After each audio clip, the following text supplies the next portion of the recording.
Welcome everyone to our Steps Forward Innovation Academy Future of Health session today. We're excited to have a great group of panelists here with us to discuss how care delivery is being taken back into the home and how innovation and technology are helping to drive that. Before we get started, I want to acknowledge our collaborators for this session, the American Telemedicine Association. It's Telehealth Awareness Week, and we're proud to be supporting this event and in the many ways really celebrating virtual care and how it's working to improve access, quality healthcare services for all and all patients and communities. Next slide. This is our standard disclaimer. We'll leave it up for a few seconds for you to read through before we move on.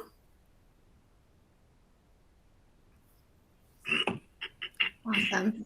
So for our agenda today, I'll provide a brief intro to the Health at Home report and then kick it over to our moderator, Kristen Apple from Linus, who were our research partners on this project to start off the discussion.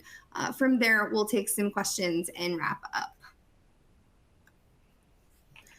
So the majority of care services are still being delivered in clinics, physician offices, and facilities, but we're starting to see some emerging health and care at home models being used more often. So really, we wanted to leverage and build on our existing digital health playbooks and reports at the AMA. So we started some research to better understand the kind of landscape of the health at home space today.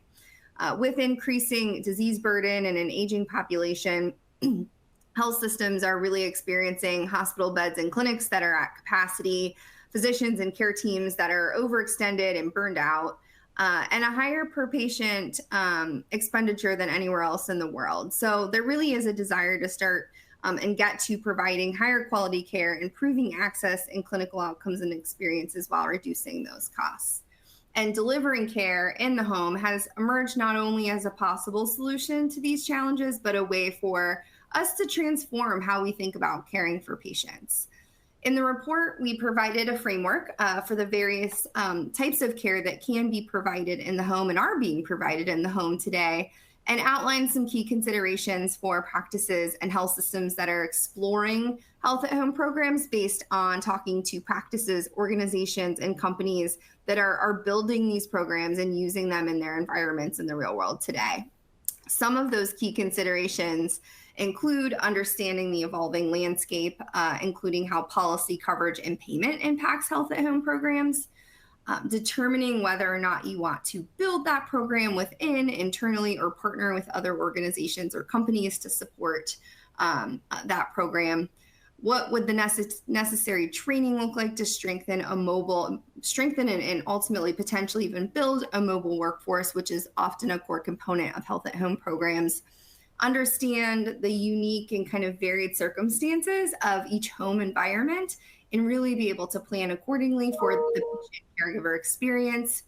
And then developing the infrastructure up front that will provide the necessary tools and for you to appropriately handle the flow of resources and information to be able to provide care in that way.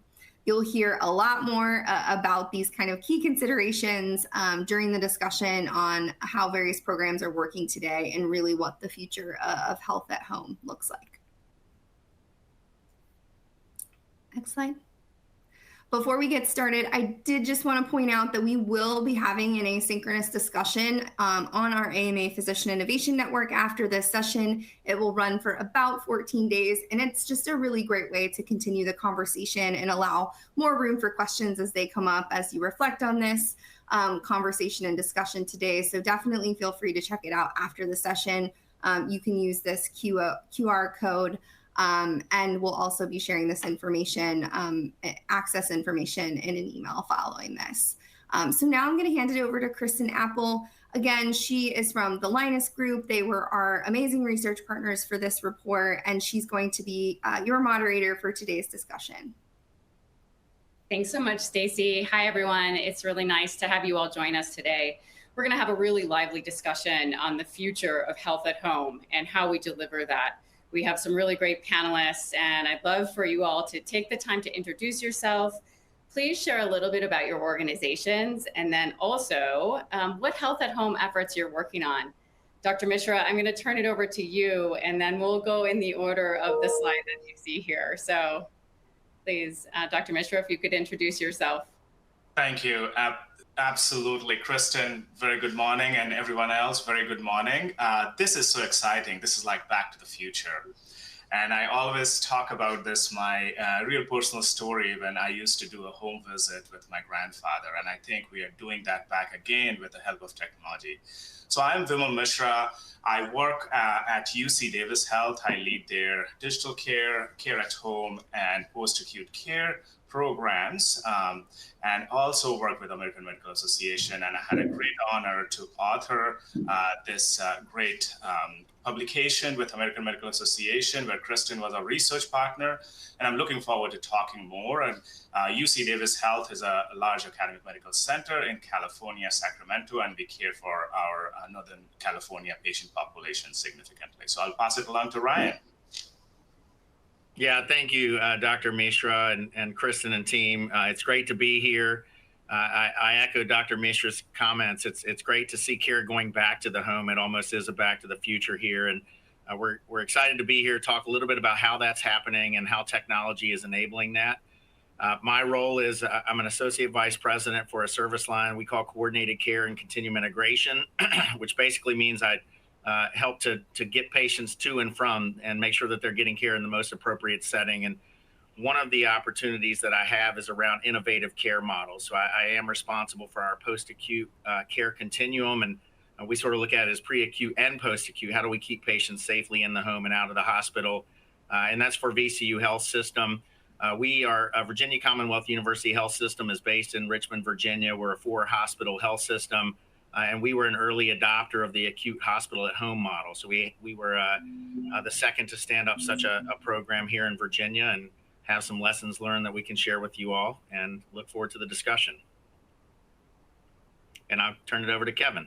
Yeah, thanks, Ryan. My name is Kevin Rudelberger. I'm the co-founder, chief strategy officer at Dispatch Health, clinician by training, and founded Dispatch Health back in 2013. Really with the vision of building a system of care in the home. So we've been at it for a while.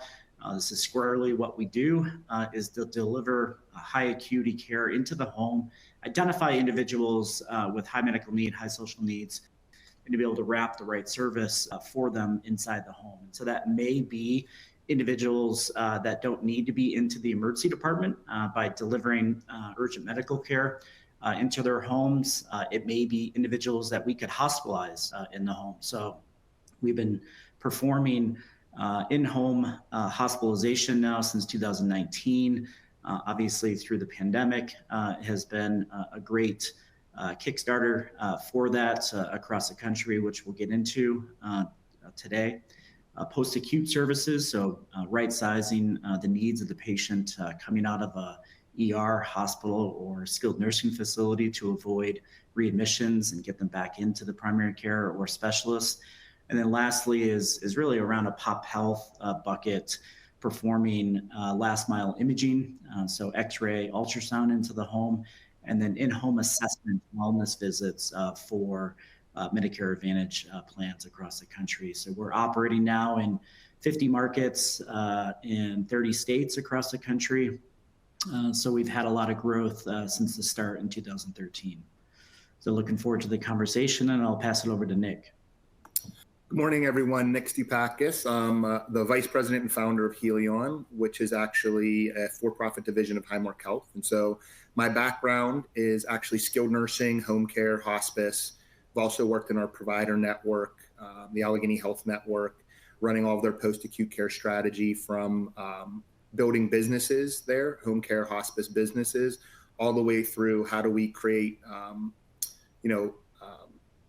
value for our provider system through our CIN, through those post-acute care strategies. And today, Helion, the company that I run today, is actually, as I mentioned, a division of Highmark, which is the 4th largest Blues plan in the country. We are working across both our provider network, the Allegheny Health Network, where we have 2,500 employed physicians, 14 hospitals, plus our payer to basically drive care into the home. That's my division's responsibility. The main levers that I think that we've pulled to do that, pretty traditional in nature. Obviously, hospital at home, skilled nursing at home, we run those programs.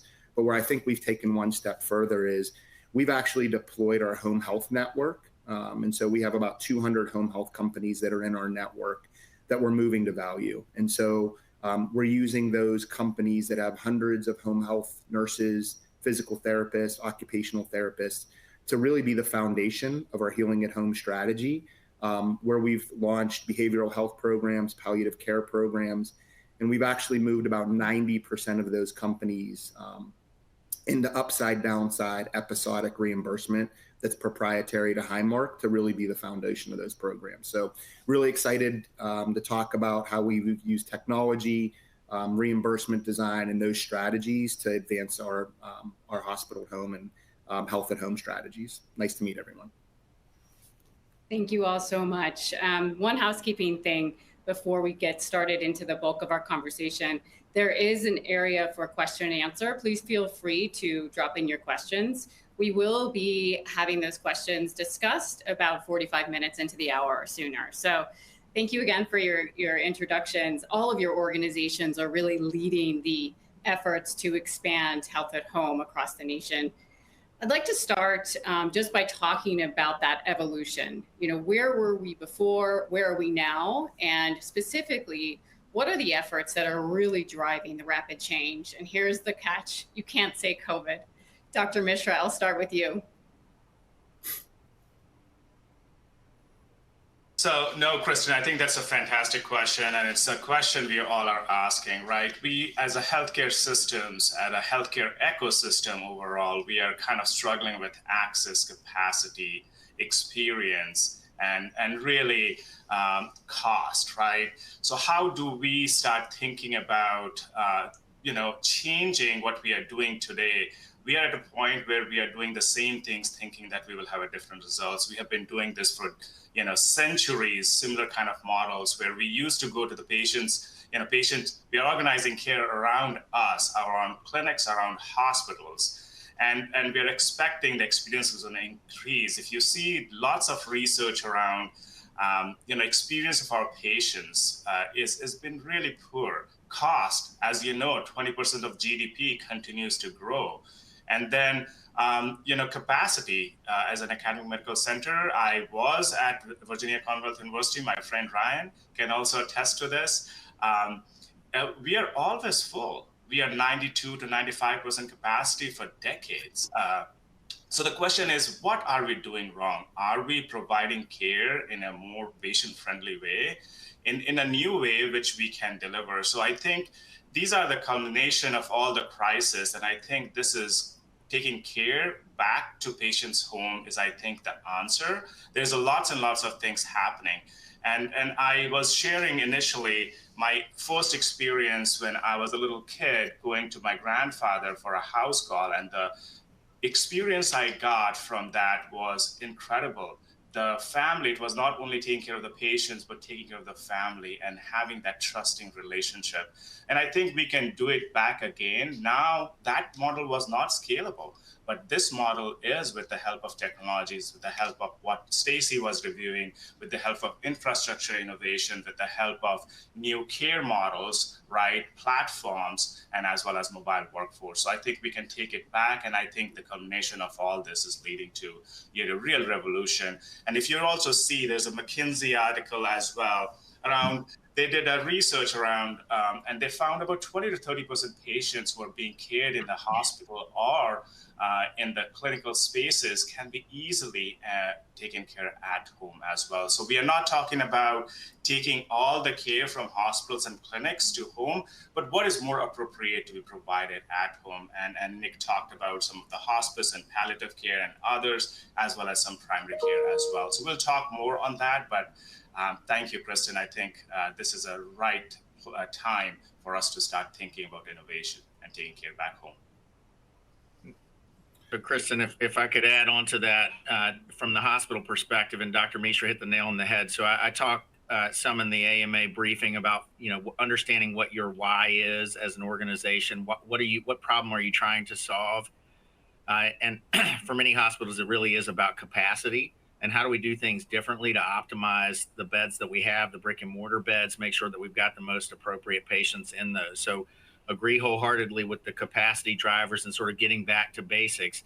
The other thing I would add is patients' preferences. Patients are demanding care be done differently. And so it's going to be important for care delivery organizations to be able to meet the patients where they are. They're going to get left behind.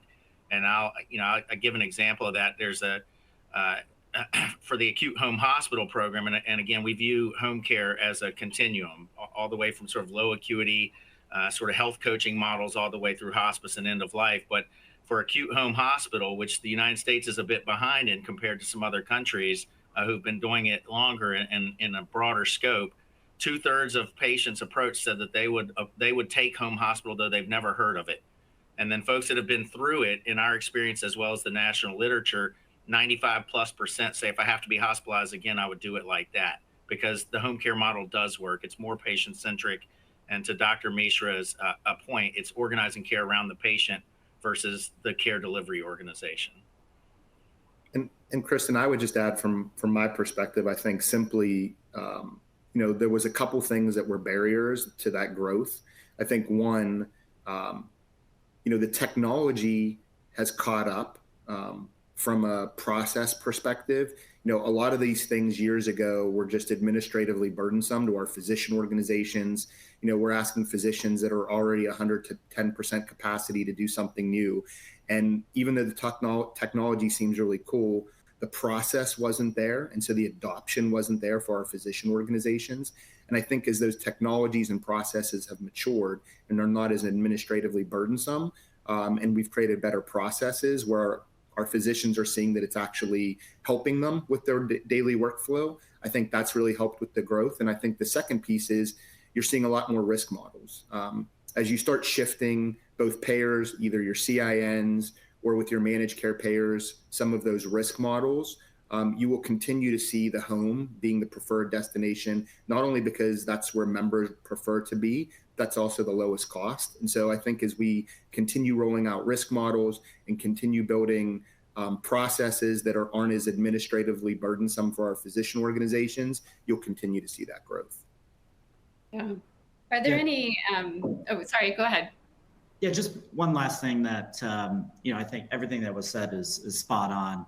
I would just double click on some of the technology efforts and what has it allowed us to do, over the last decade or so is really push the acuity level. And so we're seeing that in the in-home hospitalization. Some of this is related to being able to get a point of care lab, into the home and perform diagnostics into the home. That could be point of care ultrasound. That could be, the logistics of getting pharmaceuticals out, into the home.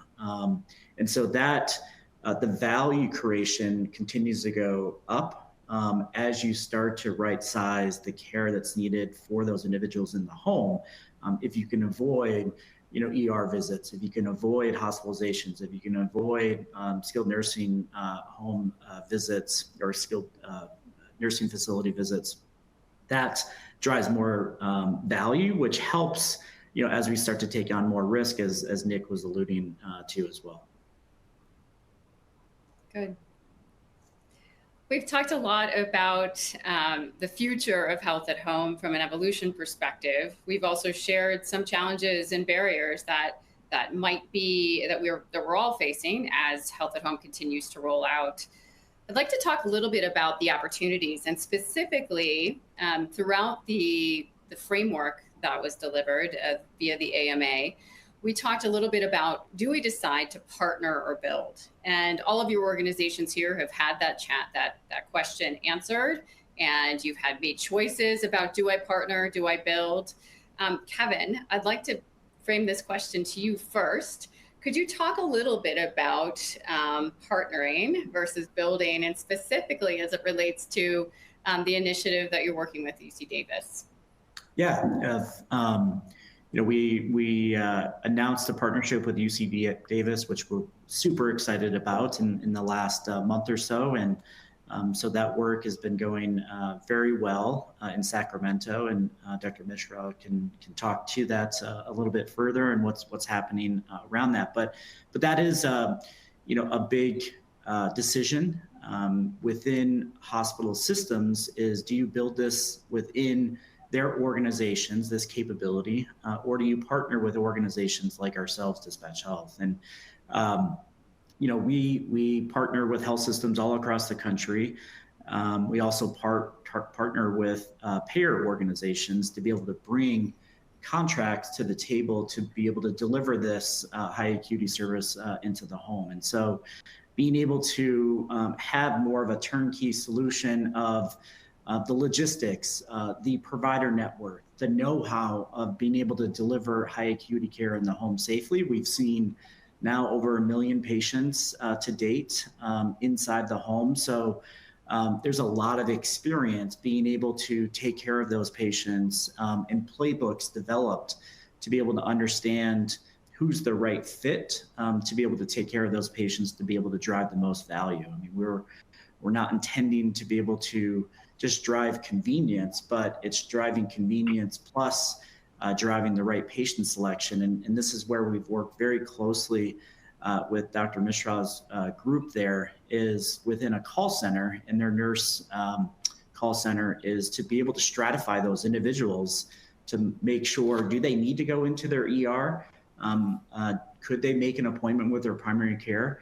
And if they fit clinically, let's wrap Dispatch Health around them to be able to meet them where they're at, and it's in the home.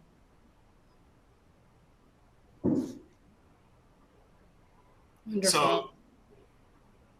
So Kristen, just to kind of piggyback on Kevin and conversation around build, buy, partner, I think is a great conversation. And I think the AMA Health at Home framework actually really helps, right, to think through this. And when we kind of went around the country, talked to the top institutions and how they are thinking about this, there are the 4 things which came up in the infrastructure area, right?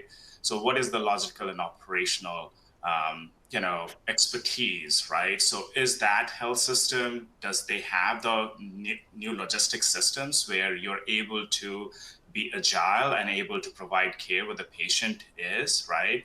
And thinking about, do you have those mobile workforce who are trained in doing the mobile work, correct? So thinking about that as well, considering when you're starting thinking about build, buy, or partner, right? Similarly, do you have the technologies and the platform which will help you deliver care in an agile way, a patient-needed way, because you don't want to be late. You don't want to kind of replicate the same processes we do in the brick and mortar systems, and which is not really leading to the high experience and high quality care, correct? And similarly, thinking about how do we coordinate this care in a big and a thoughtful way, because presently it's a fee-for-service kind of thing. It's transactional.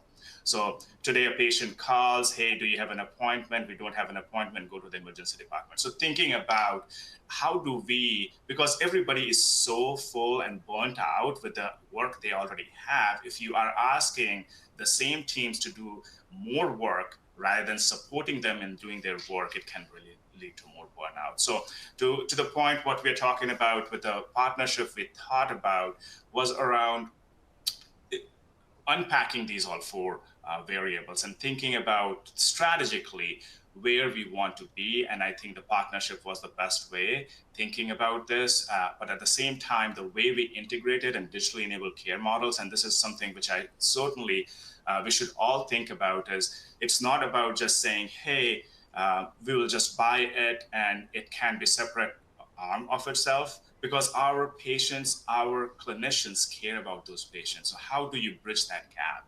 And what we did with Dispatch Health was we integrated it. We created Connected Care Center, which is a part of a big push to really coordinate all the care. We have several programs embedded in Connected Care Center, including post-discharge clinic and express care, which is virtual urgent care, the remote patient monitoring programs. So we can then triage the patient correctly.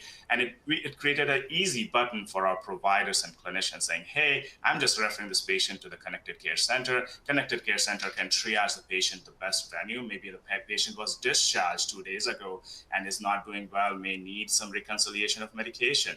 So what does the provider do? They send a referral to our Connected Care Center. The Connected Care Center then says, hey, this patient might be post-discharge clinic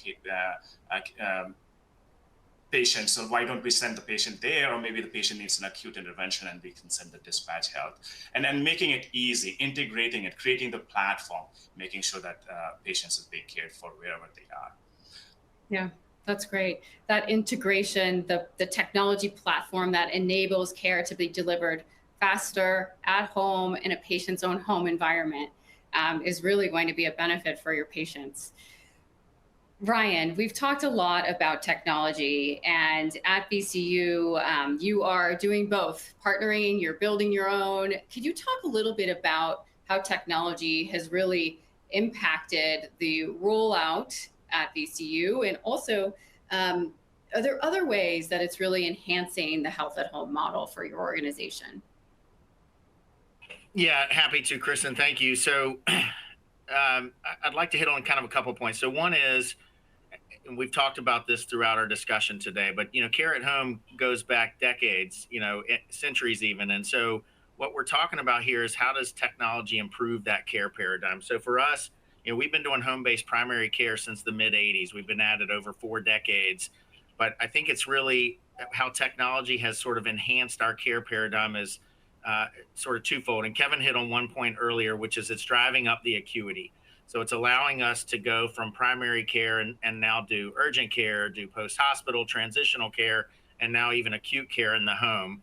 So, and we can talk a little bit more about the technology enablers for that. But I think the second point I'd like to make, and we may touch a little bit in this in the Q&A as well, it's making families feel more comfortable with the care being provided in the home. So, having, virtually real-time access to a nurse or a provider, being able to pop open a device, being able to press a button on their wrist and get a response, allows for the patients and families to feel more comfortable for the care being delivered there. And so there's a wide range of technologies, Kristen, now, as you guys know, being used in the home.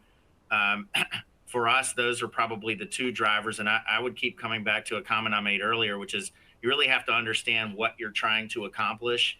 So for organizations who are setting out to say, we want to provide more care in the home, there's no cookie cutter response to where you start. You need to understand what problem you're trying to solve. And I would let your why and your processes and what you're good at drive the discussion versus the technology. The technology can be added on as you understand what it is you're trying to accomplish in the home. And again, the technology that's available these days is virtually limitless for what we can do. So it's only going to continue to improve. But I think you can easily get lost in sort of what is the new shiny technology versus trying to get back to the root of the problem. Are we doing primary care? Are we doing transitional care? Are we trying to keep patients in the home? Are we trying to free up beds? So I would encourage folks who are newer at this to really hone in on what you're trying to do, and then better understand your patient population. And then that'll sort of reveal what technologies you need to have in place. Ryan, I love what you just said. I think it's kind of one of the pitfalls that you can fall into, where technology isn't actually the strategy, right? As an organization, you have to have a strategy of where you're going to try to shift care into the home. And the technologies in many cases can be a point solution, right? And so you have to have a strategic vision of where you're going and what you're trying to accomplish. Virtual capabilities, for instance, in many cases, those are an enabler, not a driver of medical cost savings. And so I think you have to understand all of those pieces and have to have a vision of where you're trying to go. And then there's countless technologies out there. I mean, new vendors every day are popping up with new solutions, and understanding how they fit into your overarching strategy. But technology actually isn't the strategy. You have to have that strategy, or else you're just putting a bunch of disparate point solutions together that's never really going to get you the outcome that you're looking for. Good. This is Telehealth Week. So I'll ask the question, what would you all say if there is one? And I know technology is not the strategy. since we're talking about telehealth through the delivery of health at home, what would you say is the most promising technology out there that you've seen really work, be accepted? We've talked a lot about the patients. There's questions coming up in the Q&A about the family members, and how are you seeing it work in home? And what would you say is really the most promising today? I can take a stab, at this. I think there's a number of different things, but I think one of the things that is very important is broadband access. Mm-hmm. So whether that be in urban settings, or more importantly, even in the rural settings, to make sure individuals can access care, and some of that's going to be virtual, but also being able to enable homes for virtual monitoring. And so if you can do that and have the right broadband setup, which really, if you look at it, that's almost a social determinant, now in healthcare. And so how do you make sure that individuals have that? If you can do that, and there's different ways to be able to do it without broadband, but that is a very important piece to this, to be successful and to enable, some of the technology that's available. Yeah. So, Kristen, I think that's a fantastic question, given, I have some responsibility with digital care as well. So certainly, I totally agree with the panelist here. Technology is not the strategy. It's a great enabler. And I want to just kind of talk about this evolution, right, from analog care to digitally enabled care models. And I think we are alluded to this, but we have to kind of be very thoughtful what is happening so that we can put together the right technology around the patient. So before 1990s, internet was not there. It was not so available everywhere, right? So there was only one way, that was analog care, brick and mortar care.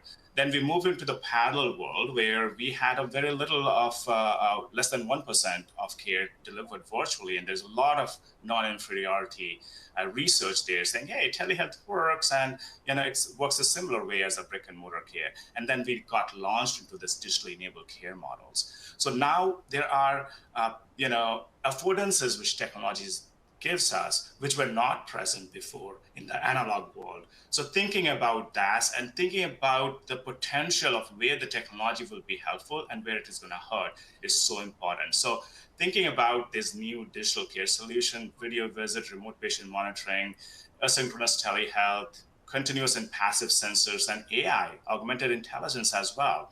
And then I'm going to give you a little bit of example. It's just the example we have been talking about in urgent care at home, right? We did improve our Epic processes where we are able to kind of find and do the predictive analytics for finding the right patients. Flagging those patients in front of the clinician so that they can see which patients actually will benefit from this, and then creating the referral process, which then goes through the to vendors partner EMR as well, so that they can see what is happening and why the patient was referred, and then getting that information back to our EMR so it is a face up for our physicians as well, and then monitoring those patients at home, right? It could be in video visit when the patient needs, it could be the passive and active sensors we are implementing as well, and we are also kind of doing this predictive analytics and MI on the patient. So I think it is not about what technology is going to work, it is about what we are trying to solve. That's a question of what problem patient is facing, right?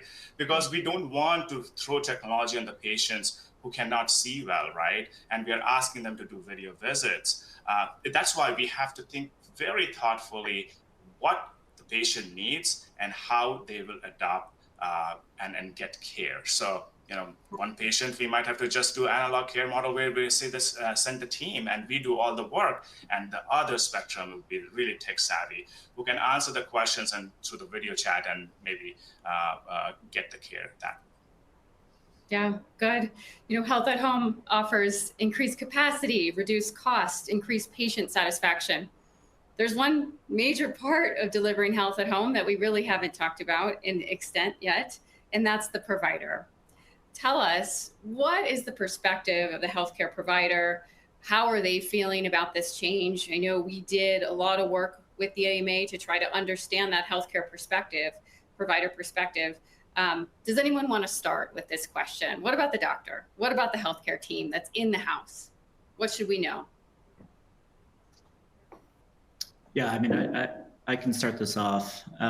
So we employ all of our clinicians at Dispatch Health. So we have a range, of individuals from physicians to nurse practitioners, PAs, nurses, rad techs, medical techs. And so we have a wide range of individuals that we employ at Dispatch Health.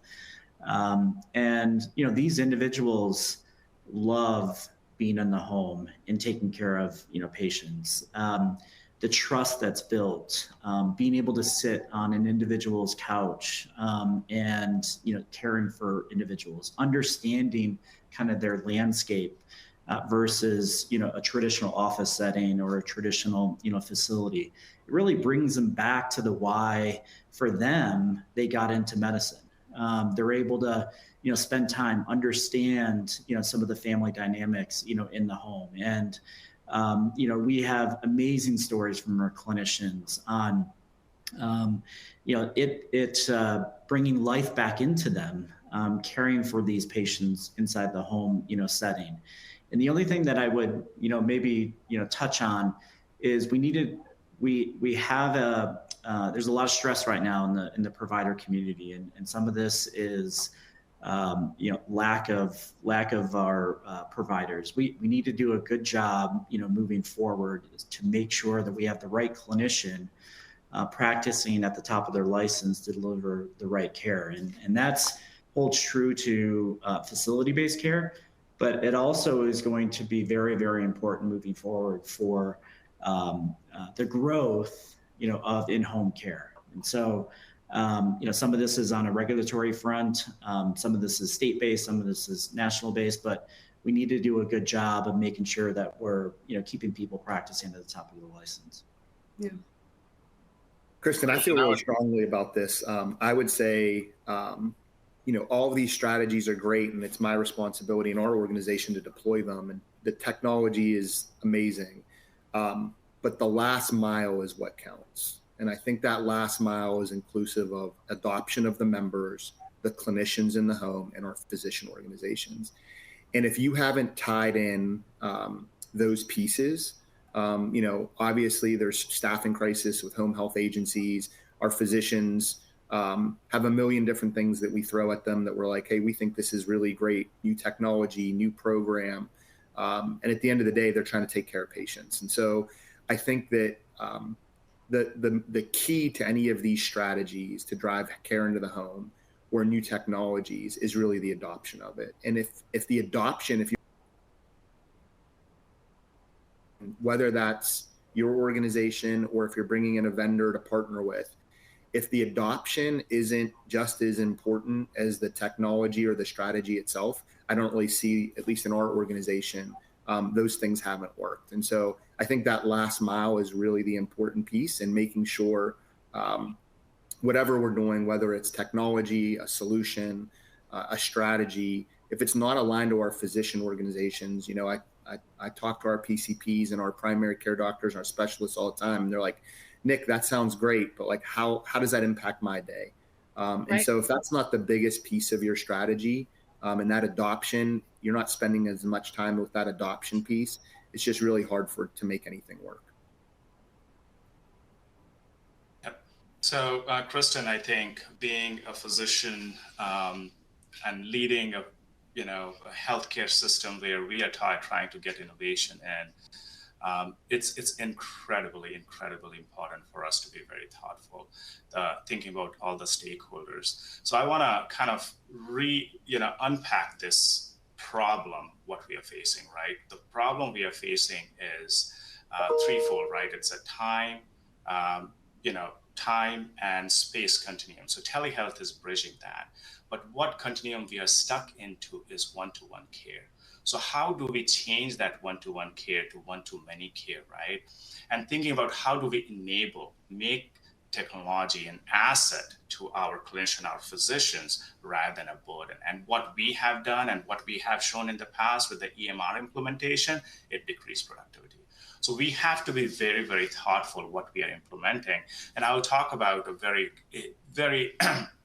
patient-centric example. 87-year-old, this happened yesterday, diagnosed with COVID. And as you know, the COVID is going around right now. Not short of breath, not doing much, but she can be, one of the candidates for medications. She called, right? She does not have video capabilities, right? Mm-hmm. We are able to support those patients and that patient in a different way, where we have team going to the patient's home and taking care of the patients, making sure the patient is fine, but also taking that burden from our clinicians and our physicians away, making sure communicating back to the physician saying, hey, your patient is doing fantastic. We will keep you informed, and thinking about how do we change this paradigm from one-to-one care to one-to-many care. AI is the support, the telemedicine, the remote patient monitoring programs, all of it can put together, and we can do this in a team-based care models as well as amplified by other technologies. So I think there are real good examples of how we can do it. And I will share one of the feedback we have gotten from our physician. They texted us saying, I did not believe that you guys are providing the services, so I called my patient. This is a unicorn experience. And how do we keep this going? Wonderful. I love that. Unicorn experiences in healthcare. That's something definitely to celebrate. Well, good. And we've talked a lot about the evolving models of health at home. Our final question before we start answering questions from the audience, and I see a lot of good ones, that I want to ask each one of you. So what do you see as the future state of health at home? And Nick, I'm going to turn it over to you to kick us off. Yeah, it's a really great question. If I think like super in the future, one of the things that I get really excited about, and it probably won't happen before I retire, I love some of the articles I've been reading about 3D printing meds, which is, if you haven't ever read about this, it's super cool. But I think more realistic, I think there's two components to shifting more care into the home. If you look at our traditional models today, it's being deployed by home health agencies, right? Like, a lot of people forget to think about how we're actually deploying these models. And typically when you talk about hospital at home, SNF at home, it's through our traditional home health agencies. And so I think the first strategy for where I see the future going is continuing to upscale these home health agencies. You start thinking about certain home infusions that we're doing in hospitals that probably don't need to be there. Upscaling those home health agencies, payers coming up with new and innovative ways to pay them to continue to shift care in the home. I think if we continue just looking at our home health networks as just commodities, I think it'll be very difficult to transition there. And then I think from a technology perspective, one of the things that I'm really big on is computer visioning. When you think about what we're doing with wearables and all of those things, when you start thinking about computer visioning and some of the stuff that we're deploying even in hospitals now, having that opportunity to say that you don't need wearables and those become obsolete, and that you can see into a member's home and you can take temps and do all these different things and use AI to understand fall risk. And I just think that's the future of where we're going with healing at home and how we're going to actually drive more care in the home. But I would say in the short term, foundationally, if you're not working with your home health networks, if you're not working with your home care companies, these are the nurses, the physical therapists, the occupational therapists that are actually going to be implementing these strategies. And so upscaling those networks, I think, is foundational for us.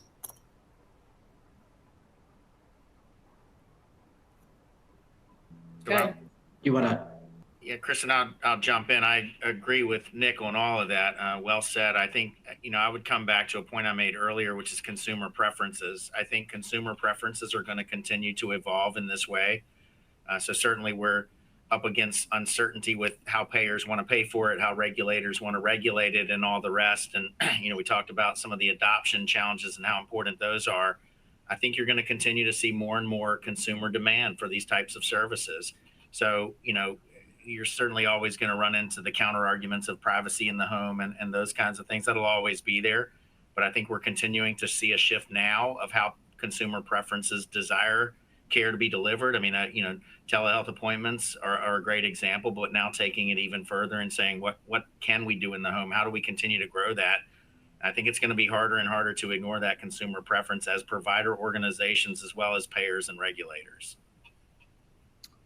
Yeah, the one thing I would add is, I I see the future of moving our industry from a sick care system to a true healthcare system. And to be able to do that, is really in parallel shifting the payment models to value-based, care. And if we can have more value-based care in our industry, ultimately the home is going to be a center to be able to be more effective, to be able to deliver that care. And the home is just one component, to that.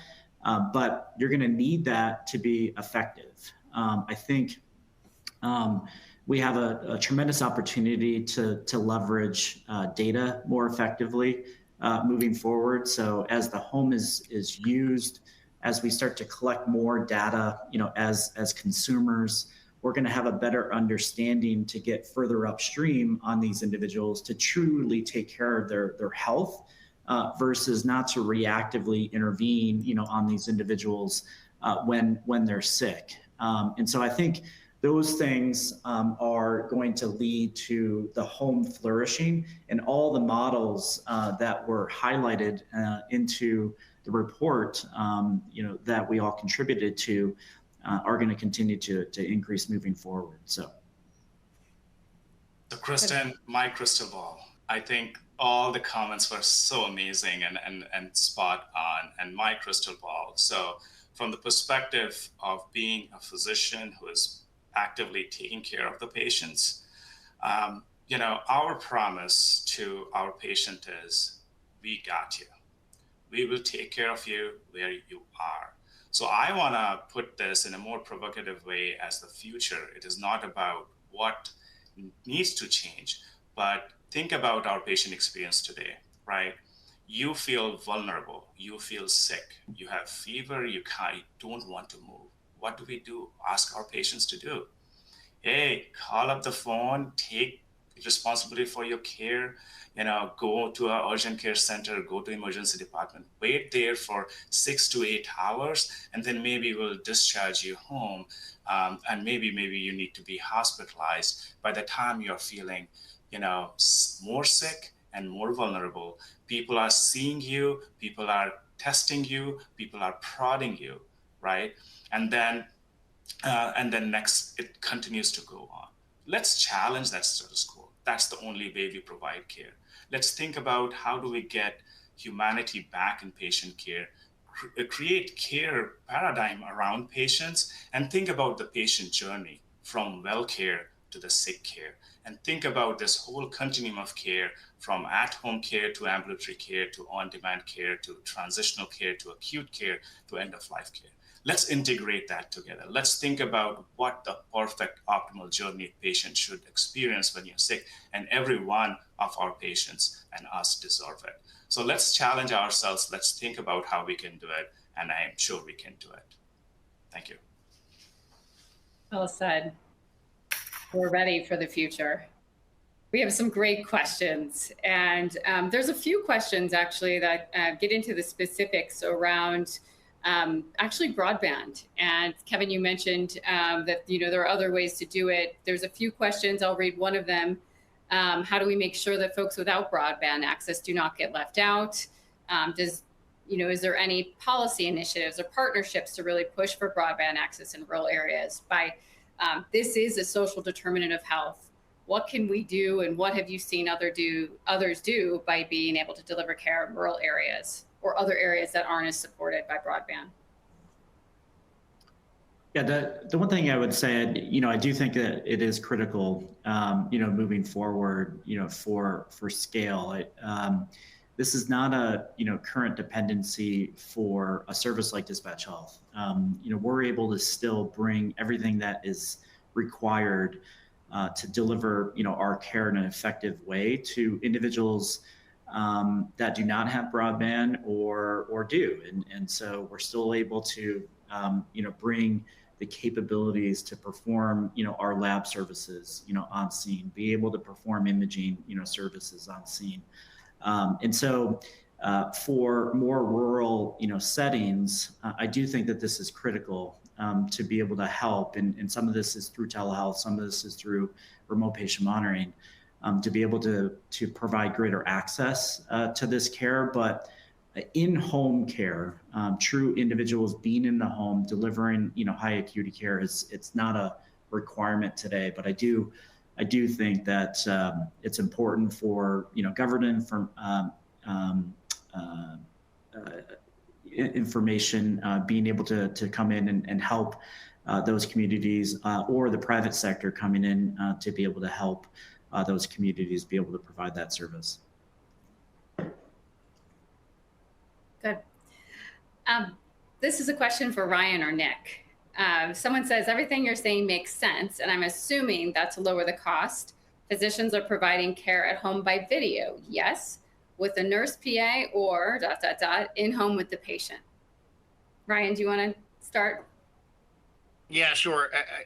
It depends on your model and how you set it up. So there are minimum requirements for an acute home hospital program that you have at least 2 in-home visits by a nurse and or MT. And most of the provider visits are done virtually. So our model is a hub and spoke model where we have a 24/7 nurse navigation hub that's staffed with nurses, social work support, therapy support, et cetera. We have nurses and therapists and EMTs who go into the field. The provider care is done virtually, but we do have the ability to also send those folks into the home if they need to, and that's at the provider's discretion. But the predominance of the provider care is done virtually. Yeah, I mean, that's spot on. I mean, that's the way that we do it. It just depends on your model of care. And so for our hospital at home programs, the way that Ryan described that is how we do that as well. I would also say, though, for our primary care at home programs, for some, depending on the program that you have, there's lots of different people that you can partner with. I think a lot of times, especially with our Medicare Advantage population, adoption just becomes a challenge. And so, I think for us, that's why I mentioned, we've gone all in with our home health agencies because those are nurses, nurse practitioners, physical therapists. We sometimes fail to remember that we have clinicians in the home now, right? So, a patient leaves the hospital and we put in our value-based programs. We hope that the patient sees the primary care physician within the first 14 days. During that same time, we usually send a nurse into the home 10 times. And so utilizing those services to integrate with primary care, be the eyes and the ears, and in some cases be the connection point for virtual visits, I think is something that we're trying to do more often. Good. Thank you. What changes, and this is for anyone, what changes to scope of practice and patient-provider relationship roles do you see happening or think should happen? A question from the audience.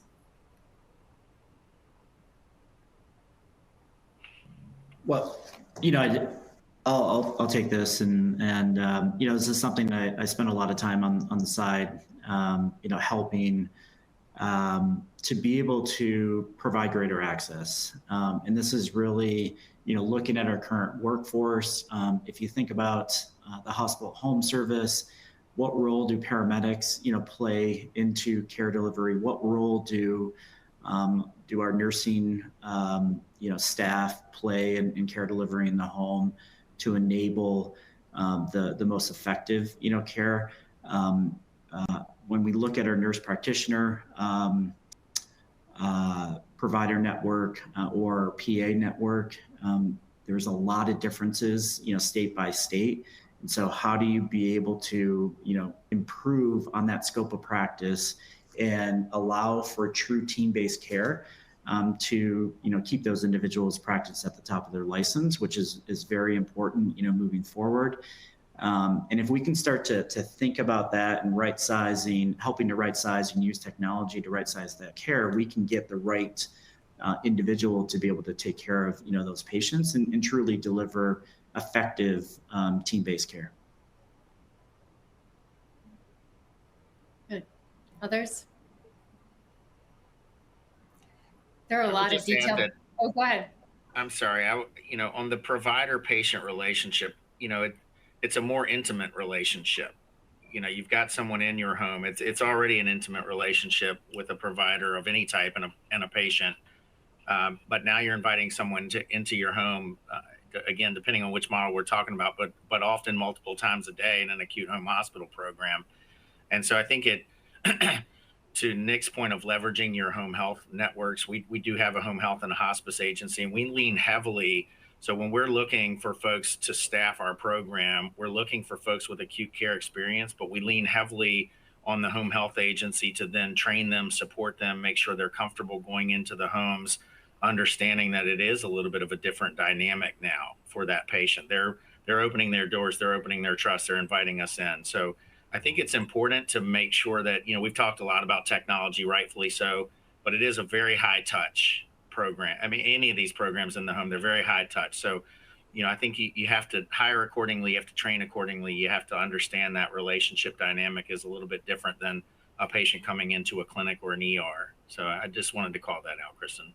Yeah. So Kristen, I would ask this: if scope of practice is going to change what we are providing, right? So I think we are just asking and we are encouraging top of the license practice.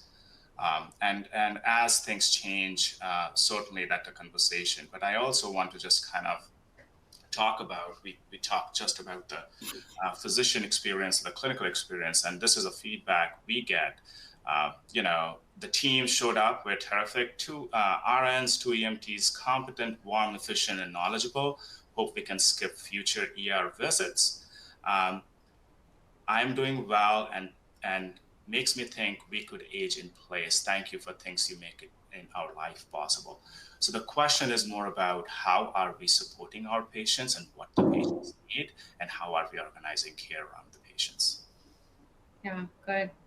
There's a really nice question from Shushma Banda, who says, how do we plan to educate the family members? And, this is something that when we were doing the research for the state of the health at home, we really wanted to understand this question specifically. And they say, I think the majority of ER visits are a panic-driven family member who did not know how to handle the situation at home. We see that in hospice care. What kind of training should be laid out for family members while rolling the hospital at home care model? So if we have family members in the home, but then we also have the patient, does anyone have anything in place right now or could point the audience to resources to think about how do we help the family who is receiving that patient in home with the care delivery? I think this is a really important, piece, and it goes to the fundamental, issue that we have in the U.S. around health literacy. And so, how do you, understand what to do in certain situations and where to go, or can I, stay in place and have services, come to myself or my loved one, for those acute unscheduled needs. And these are things that we've worked on a tremendous amount. In one example that I would talk about is our home-to-home admission process. So when we have our urgent ER teams in the home and they need higher level of care, we're able to build that trust, have the right communication with those individuals to understand that they could be hospitalized, in their home. So they don't need to go to the ER and then come back, to the home, setting. We can talk to them, get them connected with our hospitalist team. And our acceptance rate is 95% in that case. And so it's trust built with the patient, trust built with the family members, on what's going to take place, what individuals will be out in the home, and what that journey is going to look like over the course of that admission process. 2 to 5 days to be able to take care of them. So I think a big thing is trust and improving health literacy and the coordination of care, making sure primary care knows what services are available to them. And a great example is what we have going with UC Davis is they're able to connect the dots, and we're able to coordinate and make sure the patient doesn't fall through the cracks there. Yeah. Kristen, I would just say really quickly, 6 months ago, I probably would have had a different answer for this question, but my 93-year-old father, I had to move in with him for a month and a half, and it's a really great question. And I do this for a living. And I again, it changed my perspective on that caregiver piece of it. I would say the only real way to do it now, if you don't have a 24-hour triage line where that that member can talk to someone. Unfortunately, in the situations that you get yourself in, you know, my mom's 80, my dad's 93. If I wasn't there and my 80-year-old mom had a question, she would be calling 911. And so if there's not a way for her to understand that she has a resource to talk to someone 24 hours a day, I don't really know that you're going to impact that. Just my opinion by going through it. That's personal experience. Yeah. We've had such a robust conversation. There are lots of questions that are still to be answered. I'm going to turn it over to Stacy to talk about how this conversation can continue. Thank you all.